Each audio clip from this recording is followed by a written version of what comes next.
Assalamualaikum warahmatullahi wabarakatuh. Pada pertemuan kali ini kita akan membahas tentang persamaan nilai mutlak linier satu variabel bagian 2 ya.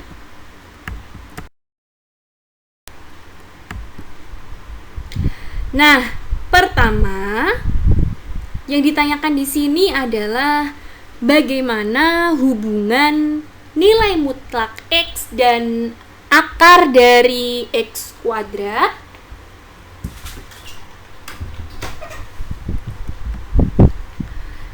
Ada sebuah tabel yang baris pertama menyatakan nilai X, sementara baris kedua menyatakan nilai mutlak X. Jika X-nya minus 3, maka mutlak X-nya adalah positif 3. Jika X-nya minus 2, maka mutlak X-nya adalah 2. Jika X-nya minus 1, maka mutlak X-nya adalah 1. Jika X-nya 0, maka mutlak dari X tadi adalah 0 juga. Jika X-nya 1, maka nilai mutlak X-nya adalah positif 1. Jika X-nya 2, maka nilai mutlak X-nya adalah 2 juga. Jika X-nya 3, maka nilai mutlak X-nya juga 3. Nah, untuk tabel yang kedua ada 3 baris. Yang pertama menyatakan nilai X, yang kedua X dikuadratkan, yang ketiga akar dari X dikuadratkan tadi ya. Jika X-nya minus 3, maka X kuadratnya adalah 9 dan akar dari X kuadrat tadi adalah 3.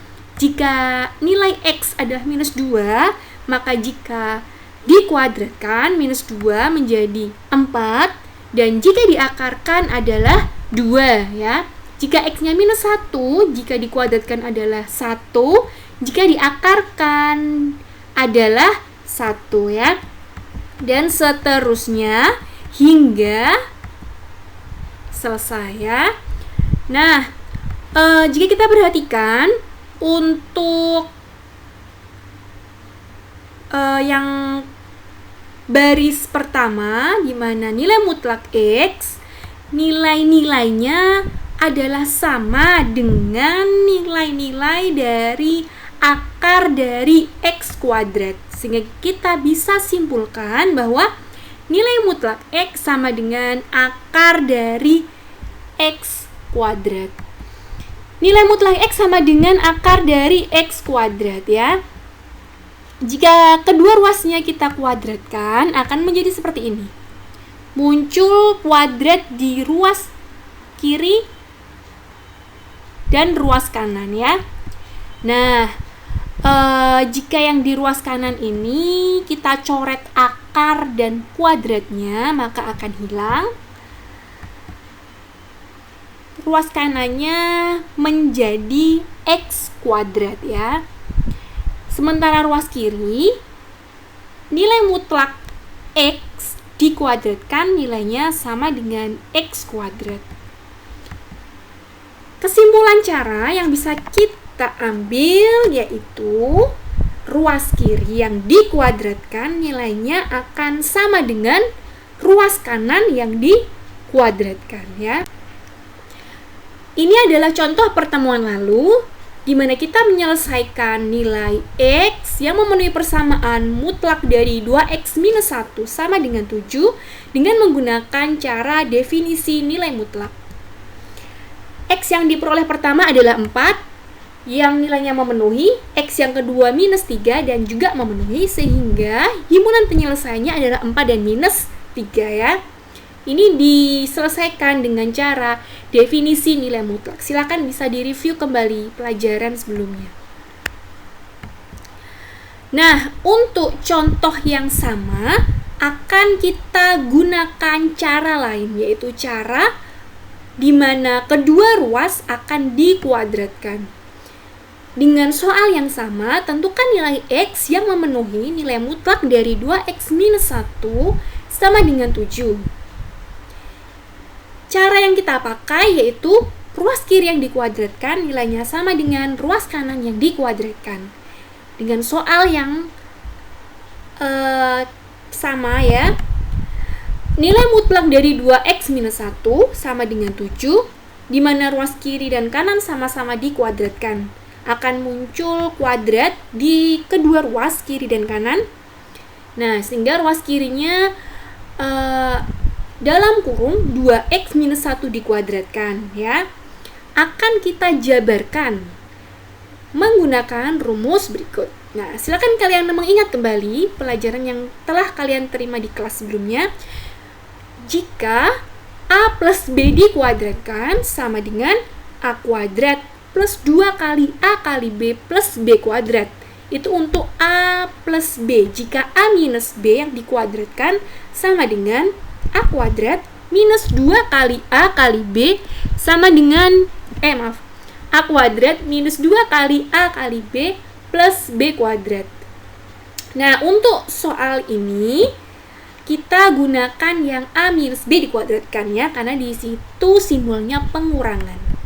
Nah, kita gunakan rumus yang di warna merah ya. 2x minus 1 A-nya berarti sama dengan 2x, sementara B-nya sama dengan 1 ya. Kita masukkan ke rumus tadi. A kuadrat berarti 2x dikuadratkan. Minus 2 kali A kali B berarti minus 2 dikali 2x dikali 1. Plus B kuadrat berarti plus 1 kuadrat. Sama dengan nilai yang di ruas kanan yaitu 7 kuadrat. Jika kita hitung 2x kuadrat adalah 4x kuadrat. Minus 2 kali 2x kali 1 adalah minus 4x. Sementara plus 1 kuadrat adalah plus 1. Sama dengan yang di ruas kanan ada 7 kuadrat sama dengan 49. Nilai yang di ruas kanan yaitu 49, kita pindah ke ruas kiri menjadi minus 49. Kita sederhanakan nilai yang di ruas kiri menjadi 4x kuadrat min 4x min 48 sama dengan 0. Nah, setiap suku akan dibagi 4 agar bentuknya lebih sederhana.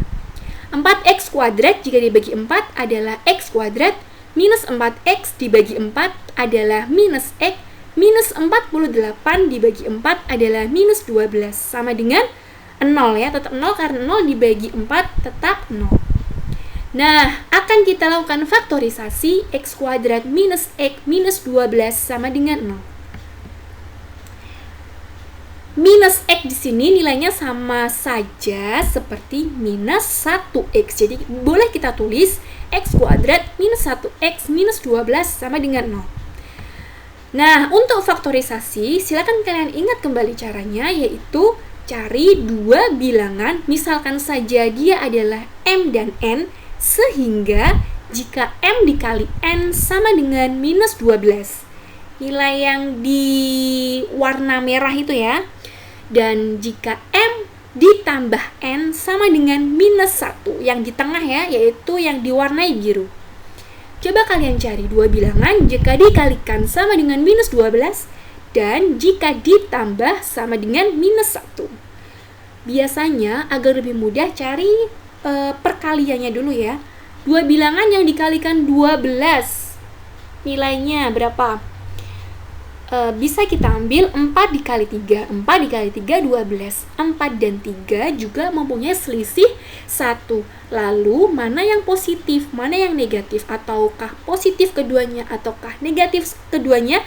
Agar hasil kalinya minus 12 dan hasil tambahnya minus 1 ya. Tadi sudah kita ambil kalau nilainya itu 3 dan 4. Nah, berarti yang negatif adalah minus 4. Dan yang positif adalah plus 3 atau positif 3. Bisa kita cek ya.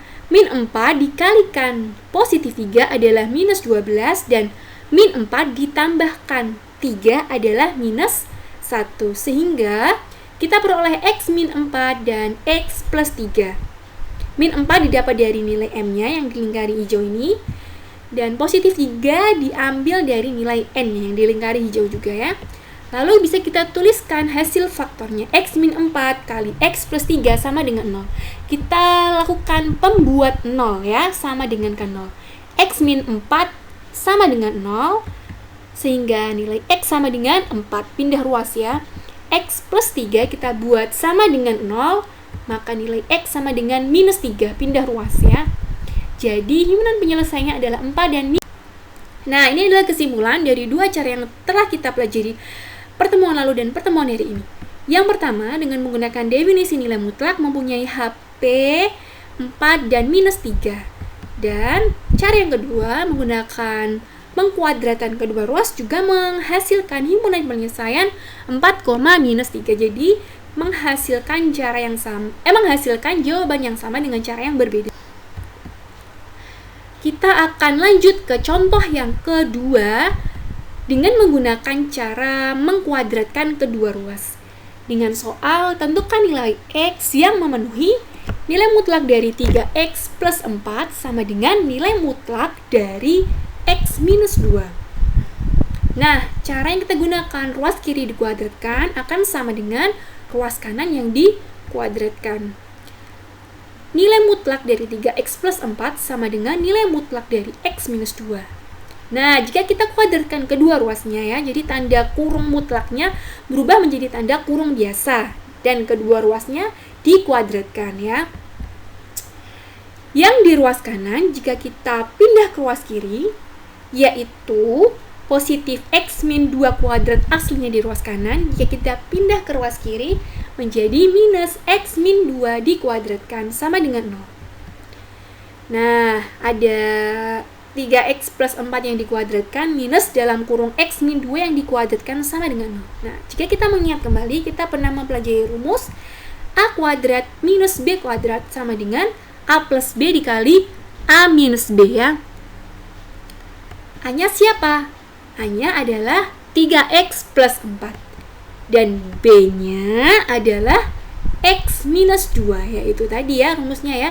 A kuadrat minus B kuadrat sama dengan A plus B kali A min B. Dengan A 3X plus 4 dan B X minus 2. Kita jabarkan pada baris selanjutnya. 3X plus 4 adalah nilai A plus X min 2 sebagai nilai B dikalikan 3X plus 4 sebagai nilai A dikurangi X min 2 sebagai nilai B. Nah, jadi sesuai dengan rumus ya yang ada di kotak kanan itu ya, bahwa A plus B dikali A minus B ya, penjabaran dari A kuadrat minus B kuadrat. Nah, yang A plus B ya, penjabaran dari A plus B tadi kita tuliskan sesuai dengan letaknya ya, yaitu yang 3X kita tuliskan berjejeran dengan X ya, dan 4 kita tuliskan berjejeran dengan minus 2. Jadi 3X plus X plus 4 minus 2. Sementara penjabaran dari nilai A minus B tadi kita kalikan pelangi dulu. Minus dikalikan X adalah minus X. Minus dikalikan minus 2 adalah plus 2. Nah, kita tulis sesuai letaknya juga ya. 3X kita dekatkan dengan minus X. Dari minus dikalikan X tadi. Lalu 4 plus 2. Plus 2 ini berasal dari minus dikalikan minus 2. Sama dengan 0 ya. Lalu 3X plus 4 minus 2 menjadi 4X plus 2 ya. 3X plus X adalah 4X, sementara 4 minus 2 adalah 2. Untuk yang selanjutnya, 3X minus X adalah 2X dan 4 plus 2 adalah 6 ya. Sama dengan 0. Nah, untuk yang pertama kita jadikan sama dengan 0, 4X plus 2 sama dengan 0, maka 4X sama dengan minus 2, pindah ruas, sehingga X sama dengan minus 2 per 4. Kita sederhanakan menjadi min 1 per 2 ya. Untuk yang 2X plus 6 kita buat sama dengan 0, 2X plus 6 sama dengan 0, maka 2X sama dengan minus 6 karena pindah ruas, sehingga X sama dengan minus 3 berasal dari minus 6 dibagi 2. Jadi himpunan penyelesaiannya adalah minus setengah dan minus 3 ya. Jadi jika kalian perhatikan, jika ada soal dengan ruas kirinya berupa nilai mutlak dan ruas kanannya berupa nilai mutlak juga, seperti contoh soal ini, kalian menggunakan cara kedua ruas dikuadratkan, akan lebih mudah ya. Demikian penjelasan, semoga bermanfaat. Terima kasih. Wassalamualaikum warahmatullahi wabarakatuh.